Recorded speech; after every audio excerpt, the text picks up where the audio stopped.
Today we gotta talk about the biggest thief in the music industry. I'm talking about the guy who stole A$AP Rocky's whole aesthetic, the guy who stole Kylie Jenner from Tyga, the guy who stole the Aux from Sexy Red, and the guy that has stolen that #1 spot on the Billboard chart from your favorite female artists. Travis Snatching Scott has a long history of battling different women in the industry for that #1 position, whether it comes to Billboard charting albums, Grammy Awards, or who has the best McDonald's commercial. I'm Saweetie, and this is my McDonald's order. I'm Travis Scott, this is my McDonald's order. Follow me. But on a bit of a more serious note, these battles that Travis has had with multiple women within the industry don't just pose a problem for Travis himself, but actually represent a larger threat which taunts the music industry as a whole. And with Travis Scott just taking the L to Taylor Swift's protege Sabrina Carpenter, where she sold just 600 more copies than Travis to beat him to the #1 spot on the Billboard charts, even though this all might be one big lie, plot, and scheme from the industry to try and boot Travis from receiving the accolades he deserves and changing the way we award music and credit sales in general, we're going to find the true answer to that question by the end of this video and take a deep dive into every battle Travis has had with females within the game.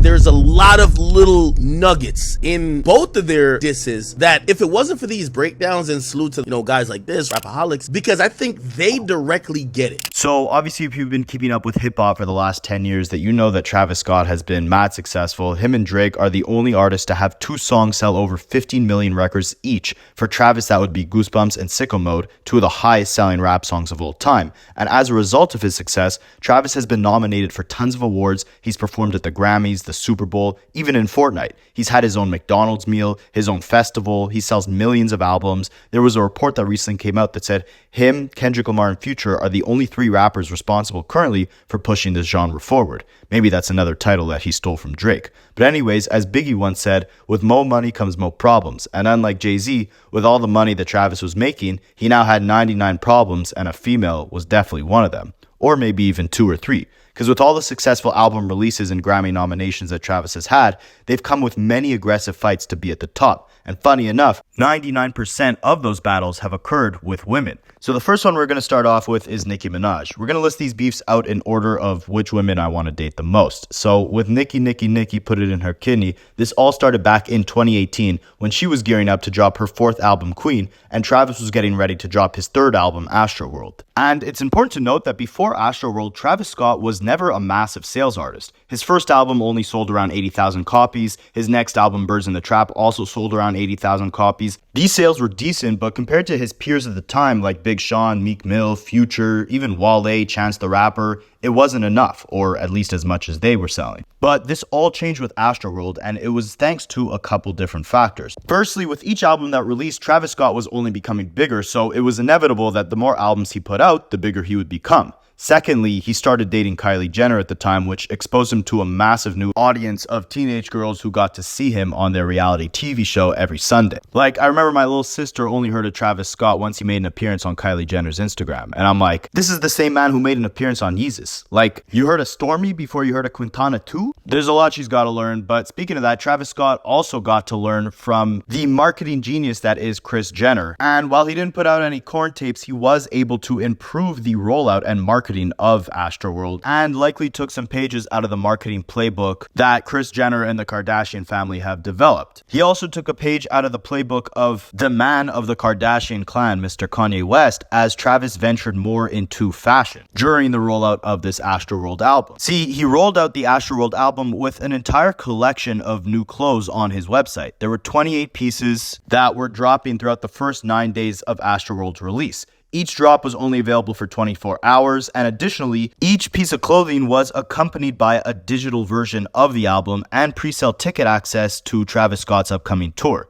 Now, this is what's called a bundle. Basically, you sell concert tickets or merch on your website, and that merch or concert ticket comes with a copy of the artist's album. Since more people stream music nowadays, but 1,500 streams only equals 1 album sale, bundling your project with a physical copy of the album is a smart way to artificially increase the number of sales that your album is getting. Basically, people are forced to have a copy of the album purchased if they want the clothes, or since vinyls are making a comeback now, artists also sell their vinyls for mad cheap on their website during the first week of release. Like, I got the Utopia album on vinyl vinyl for like $10, I think. And this bundling technique was made popular by legendary artist Prince. He kind of cracked Billboard's algorithm with his album Musicology, as he bundled it, or really technically gave it away for free with tickets to his show. And Billboard was kind of confused on how to actually count these sales. So that's when they set new precedents, new rules. Now you have to actually make it seem like you're also paying for the album along with the concert ticket or the merch for it to actually count as real album sales.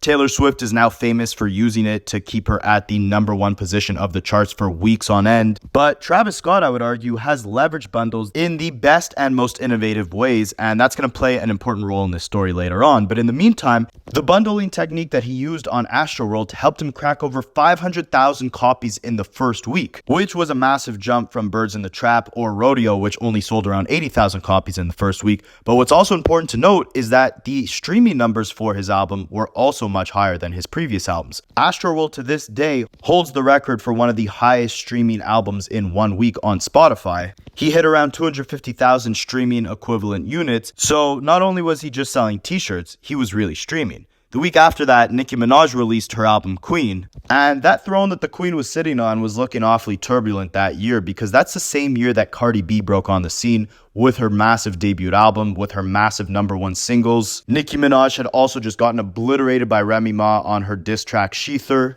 She was getting older, she wasn't dropping hits as frequently, and now with the emergence of new female rappers like Cardi B, she didn't have a pulse or grip on the mainstream female rap scene as she once did just a couple years prior. But she was attempting to make a massive comeback with this Queen album. It was her first new album in like 4 years, but unfortunately the singles weren't really sticking. So she decided to link up with Tekashi 6ix9ine, who at the time was arguably the most popular rapper in the game. He was beefing with everybody. Like, he had a 20v1 way before Drake did, and at the same time he was also dropping hits. So Nicki Minaj got on his song Fifi. Keep in mind, this was his song, not hers, but you know, she was in the music video, she had a couple verses on the record, so it was kind of like a duet, I guess you could say. And while it wasn't on her Queen album, it was the only major hit that she had at the time. So when she released her Queen album, we initially got sales projections for the album on August 14th, 2018, and it was projected to sell 135 to 145,000 copies in the first week. 30% of those sales were actually coming from either physical copies of the album or bundles of her own. This was a massive downgrade for Nicki Minaj because at the time she was used to selling at least 250,000 copies or more in the first week with all of her previous albums. And bigger than that, she was fighting to keep that throne away from Cardi B. Cardi B had dropped an album just a couple months prior and also sold around 250,000 copies in the first week. So for Nicki Minaj now to only do 130K, well, it would kind of show you that there might be a new queen in rap right now. And now Travis, who just did 500,000 copies in the first week with Astroworld, was about to have a second week at the #1 spot and hold Nicki Minaj back from that spot, since Astroworld was projected to sell another 250,000 copies in its second week. So as a result, when the sales projection seemed low, Nicki Minaj on August 15th retroactively adds her hit song with 6ix9ine, Fifi, as the last track to the Queen album, despite it not technically being her song.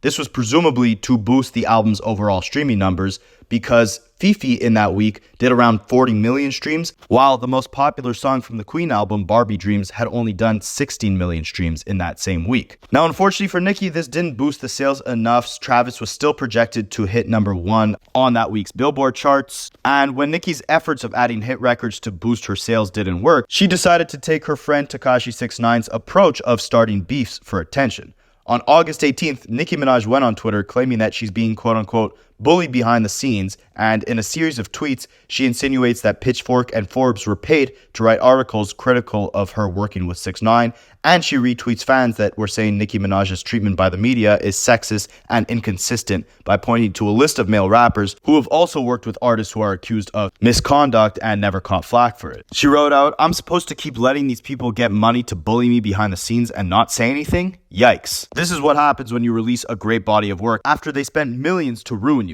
LOL. 4 albums later, still breaking records. #1 in 86 countries after they said it was a rap. Praise God, he's about to expose them. They're writing about 6ix9ine because #Queen is flawless." Yeah, I don't know how flawless #Queen was, and I don't think the fans thought so either, because on August 19th, the official sales numbers come out, and we find out that Nicki Minaj's album officially misses out on a #1 debut. coming in second behind Travis Scott's Astroworld. Astroworld sold around 205,000 copies, and Nicki Minaj sold around 185,000 copies. And now what's funny is both albums actually sold 78,000 physical copies, meaning that people bought 78,000 copies of both albums, whether it was through bundles with merch or just purchasing the album off iTunes. And where Travis Scott actually beat Nicki Minaj was in streams. Astroworld was streamed over 10% more in its second week than Nicki Minaj's album was streamed in its first week. But Travis Scott beating her in streams did not matter to Nicki. She decided to go to war with the bundling bandit Travis Scott and call him and his baby mama Kylie Jenner out on Twitter for shamelessly selling the most outlandish bundles we've ever seen, claiming he cheated the system and he didn't truly earn that #1 position on the Billboard charts. She went on a massive Twitter rant calling out Travis Scott, Kylie Jenner, Billboard, Spotify, her own record label, accusing all parties involved of pulling conniving schemes to block her album from reaching #1. She tweeted out a screenshot of an IG post that Kylie Jenner made where it said, "Me and Stormi ready for tour." It featured a link to Travis Scott's website where fans were able to purchase tickets to his upcoming concerts, and at the same time they received a copy of his Astroworld album with each purchase. Nicki Minaj wrote, "Travis Scott sold over 50K of these tour passes to boost his album sales, but there was no actual requirement of redeeming the album. There were also no dates for the tour." Now what's funny is Nicki Minaj in this same week was also using bundles to sell her albums. She had a deal where if you bought her album for $5, you got a free 3-month trial of Tidal streaming platform, which would normally cost you over $30. She was also selling over 20 items on her website that came with a copy of her album, all of which would count as an album sale. You had Queen t-shirts, hoodies, necklaces, posters, even Fifi merch was 6ix9ine. But it was no surprise that no one cared enough to have a free Tidal membership or 6ix9ine and Nicki Minaj t-shirts. So as a result, even though she had as many available bundles as Travis did, hers were just selling less and her album overall was streaming less. However, she was arguing that Travis's bundles were disingenuous since no code had to be redeemed, meaning that the fans had to do no work for that album sale to count. They just had to purchase a hoodie or a tour pass. With Nicki's bundles, apparently they did actually have to put in a code or something to redeem the album for it to count as a sale. But what Nicki didn't want to understand or just refused to accept was that Travis Scott was just the more popular artist, and that's why he got that #1 spot. You can see that by the fact that his album was streamed more in its second week than hers was in its first week, meaning that people actually played his album more than hers, even when she added her hit song with 6ix9ine onto the album to boost the streams. Also, people genuinely cared to buy his merch. Like, I still see people wearing those Astroworld hoodies today. It was nice clothing, genuinely. And on the flip side, I've never seen anyone wear a Fifi 6ix9ine t-shirt. But Nicki Minaj's rage did not stop there. She also went off on Kylie Jenner for promoting Travis's tour bundle. She accused Kylie of posting that "Come see me and Stormi on tour" caption to imply that if you go see Travis on tour, you might also get to meet Kylie Jenner and their daughter Stormi too. In a tweet delusionally calling her #2 album the #1 album, Nicki Minaj wrote, "I put my blood, sweat, and tears in writing a dope album, only for Travis Scott to have Kylie Jenner post a tour pass telling people to come see her and Stormi. LOL, I'm actually laughing. #Queen broke the record of being #1 in 86 countries." And it was Spotify's turn to catch some strays from Nicki. She claimed that the streaming platform punished her for premiering her Queen album on Apple Music, and to fight back, they didn't properly promote Queen on their service. She says Spotify told her that they'd have to quote-unquote teach her a lesson, and to prove that they're not treating her equally, she calls out the fact that Spotify put her Young Money label mate Drake's album Scorpion on basically every single playlist on their platform when it was released, even though he also had an Apple Music deal, and put his previous album Views exclusively on Apple Music for the first week. Nicki said, "Spotify put Drake's face on every playlist but told me they'd have to teach me a lesson for playing my music 10 minutes early on Queen Radio, even though they've been giving away my music for free for years, and I am one of the top Spotify artists of all time. Spotify had to teach me a lesson but rewarded the man who has an Apple Music radio show for the longest, inadvertently helping the Apple platform the most. Oh, I can't wait for Queen Radio on Tuesday. They took away my promotion they had promised for the first couple days because of this. My music went up on Apple, so I played it. I assumed it was on Spotify and Tidal at the same time. Spotify said that Apple tweeted fans advising Queen was up and therefore they had to teach me a lesson. But praise be to God." And after all this praising to God, Nicki started going in on her own record label, Republic, claiming that when she tried to complain about Spotify's alleged sabotage of her album, Republic didn't want to interfere because they were scared that picking a fight with Spotify would also hurt her label mate Ariana Grande's chances at promotion on Spotify. Nicki tweeted, "My label didn't want to defend me for fear of Spotify trying to teach Ariana a quote-unquote lesson too. Do you know how many women get systematically blackballed out of their positions in an office building and can't fight back? And then after this storm, Nicki Minaj tweeted, "I looked at the numbers the Carters, Kanye, Nas, etc. recently did. Travis Scott sold 200K in his first week of clothes alone. I spoke to him last night and he said he's been selling clothes before the music. Billboard says they'll change the rules because of this, so it should be changed now." This will play an important role in the story later on, but it's also important to note that she keeps trying to discredit Travis for selling clothes bundled with his album, but at the same time, she's contradicting herself because most of his sales and the reason why he was at #1 was actually because his album was streaming more than hers and all the people that she named in this tweet: Nas, Kanye, Jay-Z, Beyonce, and more. He had one of the highest streamed albums of all time with Astroworld, so forget the clothes. And it seems like Nicki Minaj did try to forget the clothes, not just in a literal sense where she would show up to the VMAs in a see-through dress, which will also play an important role in the story in just a minute, but she also tried walking back this clothes and bundles stop story just for a minute when she tweeted, "People are calling me thinking I'm huffing and puffing. OMG, y'all, this is sarcasm/dry humor. Yikes, I'm having the most iconic time. Come, let me kiss you. Who's coming to the secret show? When people call me and hear me cracking up, laughing, they seem so puzzled. Loosen up." And I mean, if that kiss offer is still on the table, I'll definitely take it. But in the meantime, Spotify would come out to defend their promotion of Nicki's music, stating that, quote unquote, Spotify supported Nicki Minaj with the Times Square Billboard, a host of the largest playlists, New Music Friday, and the New Music Release Shelf. Her song Bad actually saw an increase based on the promotions put behind the campaign. The company continues to be big fans of Nicki. That same day Nicki Minaj went on these rants, TMZ reported that after learning he was going to be seated directly behind Nicki at the VMAs, Travis Scott requested a seat change to the opposite side of the room for both him and Kylie Jenner. Apparently, his reason to do this wasn't to avoid conflict with Nicki, but actually instead to quote-unquote avoid bad optics, because he felt like the artist with the #1 album shouldn't be seated behind the runner-up. When Travis Scott performed at the show, he actually ended his set by reminding the audience and Nicki Minaj that he has the #1 album in the country. But before this VMA performance, Nicki Minaj kept her rant going and dragged in the most random person so far, which was Harriet Tubman. She wrote, "All the queens I remember shook stuff up. Queen of the Week may go to Harriet Tubman. Had she just sat there and ate her rice, your guys' history would have been a lot less triumphant." Now, if you guys don't know who Harriet Tubman is, she was a social activist that escaped slavery and rescued around 70 enslaved people. And Nicki Minaj tried comparing herself to the activist by tweeting, "Y'all, I had no idea Harriet Tubman was now trending. I said what I said. Hashtag Queen Radio will honor her tomorrow. She said she could have rescued more slaves had they known they were slaves. I fought for streaming services to count towards Billboard when a lot of guys stayed quiet."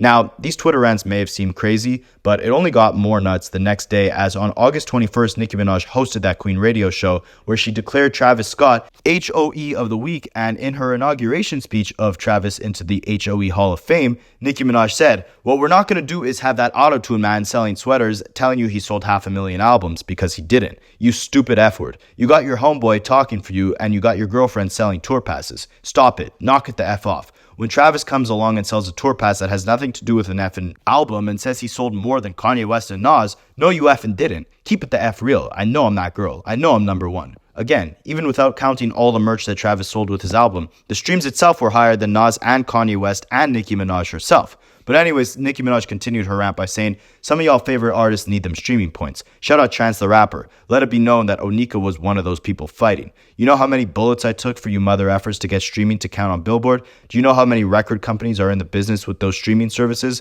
An artist signs a 360 deal and all their music pretty much goes to their label. Most artists have no effing clue. Most artists do not read their contracts. Most artists do not have a clue what is happening."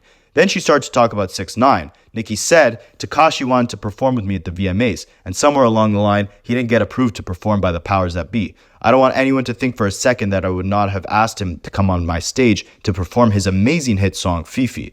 Then, if she couldn't get more delusional, Nicki starts defending 6ix9ine as a person. She says, "The thing with me, when I know somebody, there's nothing you can tell me about them. That's just how it is. So people have a lot to say because obviously the Nicki hate train is in full effect. So I laugh. I don't give a F. Y'all can stop me. I ain't going nowhere." After this, TMZ posted footage of what appears to be Kylie Jenner nearly running into Nicki Minaj on the VMA's red carpet, and she stops and turns the other way purposely to avoid any confrontation with the queen. Then the most ironic part of this whole beef comes into play, as on August 23rd, Nicki Minaj gets back on Queen Radio where she declares Travis Scott's manager, Irving Azov, as the pee-pee sucker of the day. She accuses Azov of quote-unquote launching a smear campaign against her tour, which she had to cancel due to low ticket sales, and she also accuses him of persuading media outlets to negatively cover her tour.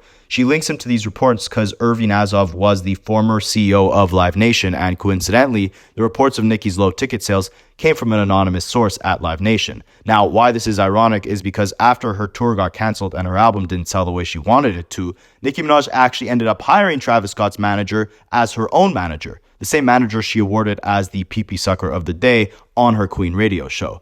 But all this huffing and puffing from Nicki actually seemed to work because Billboard actually did change the rules of bundling, so artists couldn't cheat the system as easily. The changes happened in 2019, and basically all bundles had to come directly from the artist's website or else they wouldn't count. For example, DJ Khaled once dropped an album which was bundled with an energy drink. If you bought the drink, you got a free copy of his album, but you had to buy the drink on their website, not DJ Khaled's. So all these quote-unquote free albums from the purchase of that energy drink didn't actually count towards his sales. Another change was that the merchandise/album bundle must now cost at least $3.50 more than the merchandise because $3.50 is the minimum price of an album to qualify for the charts. For example, this means that a $40 piece of clothing that comes with a copy of an album must now cost $43.50 in order for the charts to count it as an album sale. But then just a year later in 2020, Billboard decided to eliminate the practice of counting albums bundled with merchandise and concert ticket sales altogether.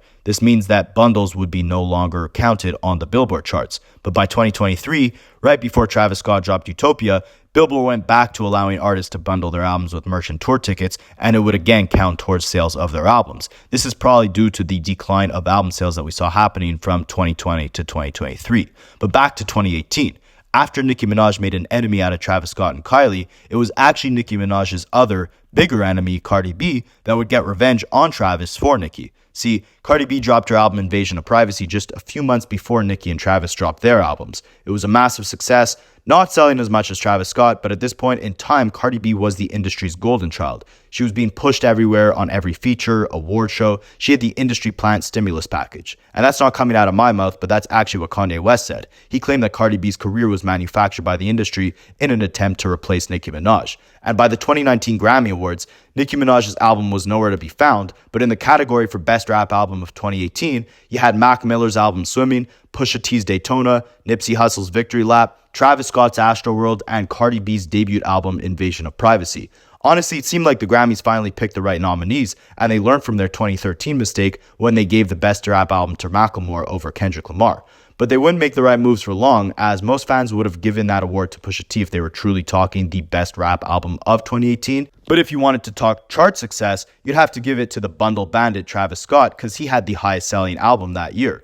But instead, the Grammys gave the award to Cardi B, and fans were outraged. Travis just had his biggest year. He'd been in the game for half a decade, and they decide to give it to this newcomer? Is Bodak Yellow really better than anything off Astroworld? Well, Travis Scott definitely didn't think so, because later that year he put out a documentary called Look Mom I Can Fly, which showcased his rise to fame and the process creating Astroworld. In one scene of the documentary, after he finds out that Cardi B won the Grammy for Best Rap Album, he's seen looking extremely disappointed. Invasion of Privacy.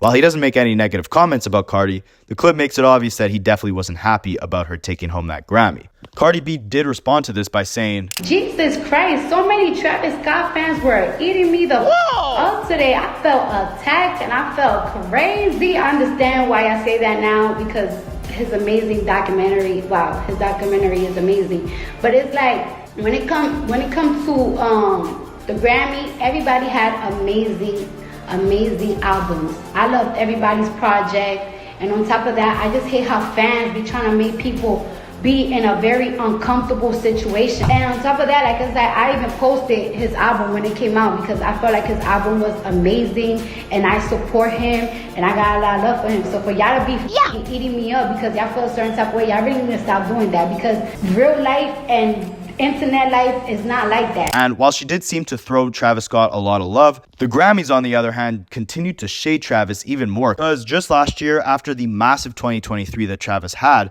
they nominated him again for Best Rap Album of the Year with Utopia, but they ended up giving the Grammy to the underdog Killer Mike. Now, I like the Killer Mike album. I definitely go back to Utopia more, but there's some great music on Killer Mike's album. But it's not about the music, it's about the consistency of the Grammys. If you want to appreciate great lyricism, then yeah, definitely give that award to Killer Mike. But in the same breath, it makes no sense to have given Cardi B that same award. There's no consistency, and they seem to pick whichever nominee is going to get them the most outrage from fans, not the artist that truly had the most impactful album of that year. And Travis Scott seemed to agree, because in the same year they gave the Grammy to Killer Mike over him, he performed later that night and yelled out that they slept on him 3 times, meaning that they robbed him of a Grammy on 3 different occasions that he deserved it.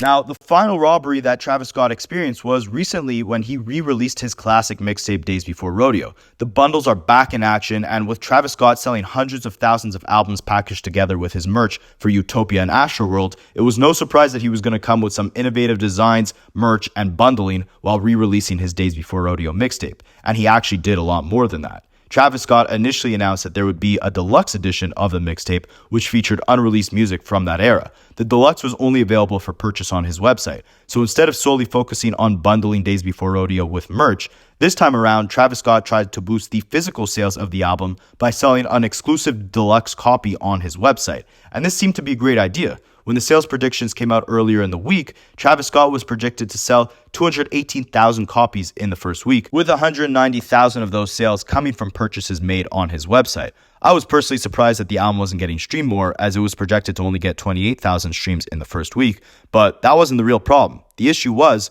just like Cardi B robbing Travis Scott of that Grammy, Sabrina Carpenter was about to rob Travis Scott of the #1 spot on the chart. While Travis was projected to come in with 218,000 copies first week, Sabrina Carpenter was expected to do even bigger numbers with her debut album, projected to sell around 318,000 copies. And at this point, it was war. Days Before Rodeo became Days Before more bundles, as Travis upped the ante, putting out more bundles than diss tracks that Kendrick put on Drake's grave. On the release date, we got the regular mixtape and the deluxe with 5 new tracks. Then throughout the rest of the week, we got tons of new versions of the album. First, we got the digital deluxe Vault 1, which just featured a booklet of pictures. Then we got Vault 2 with 2 new records featuring Young Thug and Quavo. Then we got the Live from Atlanta version of the album. Then we got the Chopped and Screwed edition. Then we got Vault 3, which featured more Young Thug records. Then finally, we got Vault 4, which featured new tracks with Playboi Carti. So all in all, there were 8 different versions of the album you could buy on his website, plus all the vinyls, hoodies, hats, shirts, and more that were bundled with the album.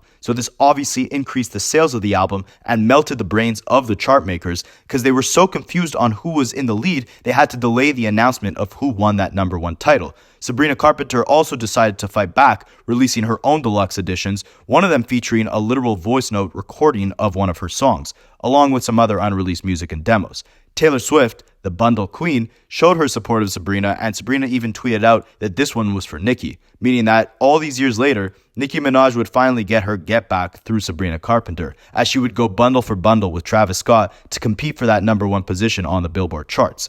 Once Taylor Swift stepped in the ring, obviously Kanye West had to jump in to support his boy Travis and reposted all the bundles to his Instagram. But by the end of the week, for a quick second, it seemed like Travis's hard work had paid off, as academics reported that Days Before Rodeo sold 363,000 copies in its first week, while Sabrina's bundles only sold 353,000 copies. This would give Travis Scott the #1 spot, but it wasn't over yet, because Billboard, Hits Daily Double, and all the official reporters of the charts were still holding back their numbers, saying that they were still waiting on some last-minute sales reports to come in from some independent outlets.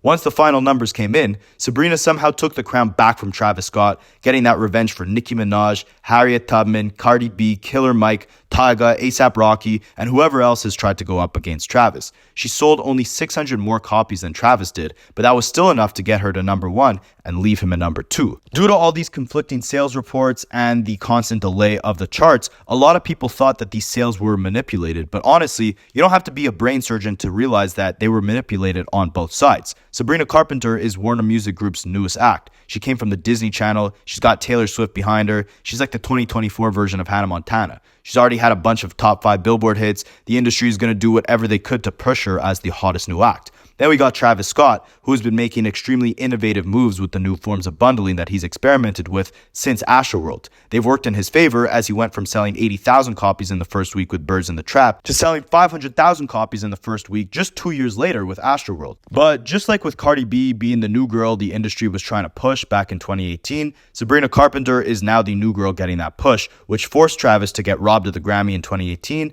and now he's getting booted out of that #1 spot thanks to the same industry games. But all in all, I think we gotta talk about how much of a win this is for hip-hop. See, Travis Scott released his classic second mixtape 10 years later onto streaming platforms, and it ended up getting one of the highest first week sales weeks in the last 10 years. It is a little unfortunate that people aren't streaming the album more than they are, which means that, while they are maybe buying all of his merch or the different deluxe editions of the album, they're not actually going onto streaming platforms to listen to it. This is definitely a growing problem within hip hop, that music is getting listened to less and less. Like Big Sean now is projected to sell around 20,000 copies with his brand new album. To put into perspective, 4 years ago, he was selling around 100,000 copies. YG just sold 8,000 copies in his first week. Like, rappers are struggling compared to how they were back in 2018 when Nicki Minaj and Travis Scott were going head to head. And while it's tough to see hip hop losing its grip as being the most dominant genre commercially, it's definitely great to see Travis Scott pushing the boundaries of how an artist can actually distribute their albums and get it out to the world by implementing these new merch bundles and deluxe exclusive versions of their albums. It makes you think, what approach will rappers take in the future to get their sales up so they don't get stuck in this trap of continuously selling 20K in the first week? Labels have ditched the rappers and they're investing more money into Latin artists, country artists, or pop stars like Sabrina Carpenter, and that's why you get artists in those genres doing massive first week numbers. Travis Scott is going head to head against these labels, fighting against these industry games, but it's a bigger problem in hip hop because it's like a domino effect, right? If rappers seem like a less and less positive investment for record labels, they're going to put less money into marketing these artists, and therefore the genre will lose its dominance in the mainstream. Because of that, we miss out on the opportunity to get massive new superstars within the genre who push the sound and the culture forward. Think about how many new country superstars or Latin artists you've seen pop up in the 2020s who have made massive waves versus how many new massive rappers you've seen in this decade. There's been none. And that's a scary sight for the future of hip hop, but let me know what you guys think in the comments. Is Travis Scott helping or hindering the furtherance of hip hop dominance within the mainstream? And did he take the L to Nicki Minaj, Cardi B, Sabrina Carpenter, or any of the people mentioned within this video? Do you think Days Before Rodeo really sold all those records, or is this a hoax? Are you a fan of the bundles? Are you not? Did you buy any of the merch or the deluxe editions that Travis released? Are you bumping that new Sabrina Carpenter? I did a video on why I think Travis Scott's Days Before Rodeo is his best project of all time. You can check that out in the link in the description. Let me know what you guys want to see next. And until then, I'll miss you very much, and I'll catch you in the next one.